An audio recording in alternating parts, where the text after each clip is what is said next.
Some things stay longer than they should, not because they still fit, not because they're still aligned, but because we never gave ourselves permission to release them.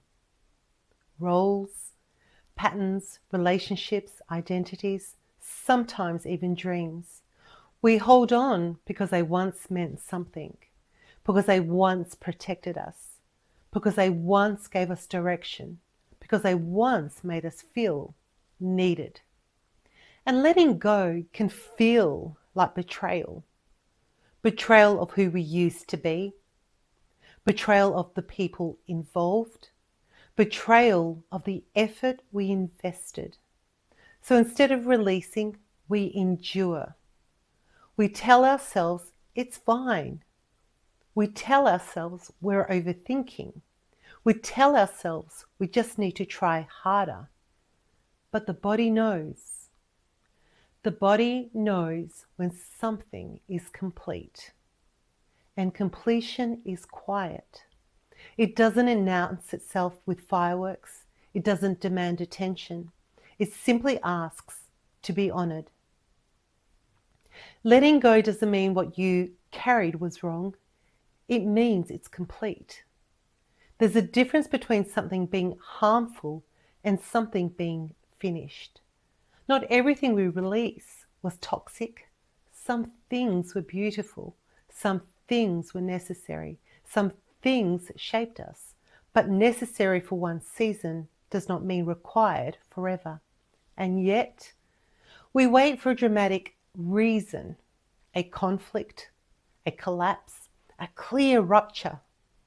Because if it isn't exploding, then we're justified. But what if nothing exploded? What if just it ended quietly? What if your system simply outgrew it?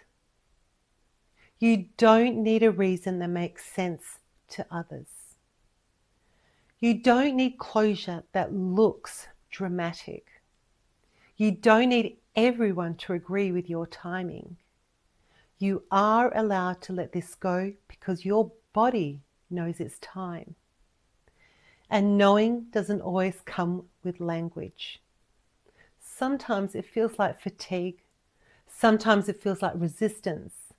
Sometimes it feels like a subtle pulling back that you can't quite explain.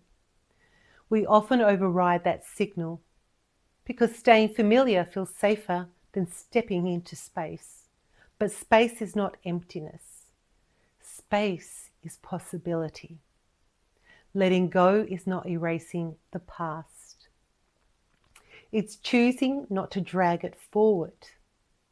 It's saying, this mattered and it is done. It's allowing gratitude without obligation. It's allowing love without continuation. It's allowing growth without guilt. And yes, there may be grief. Not because it was wrong, but because it was real. Grief is not a sign you made a mistake. It's a sign something mattered. What's leaving is making space, and space is not empty. It's receptive. Receptive to new alignment, receptive to new identity, receptive to a version of you that no longer carries what has already completed. You don't need to rush it. You don't need to force it. But when the quiet knowing returns, when the weight feels heavier than the fear of release, you're allowed.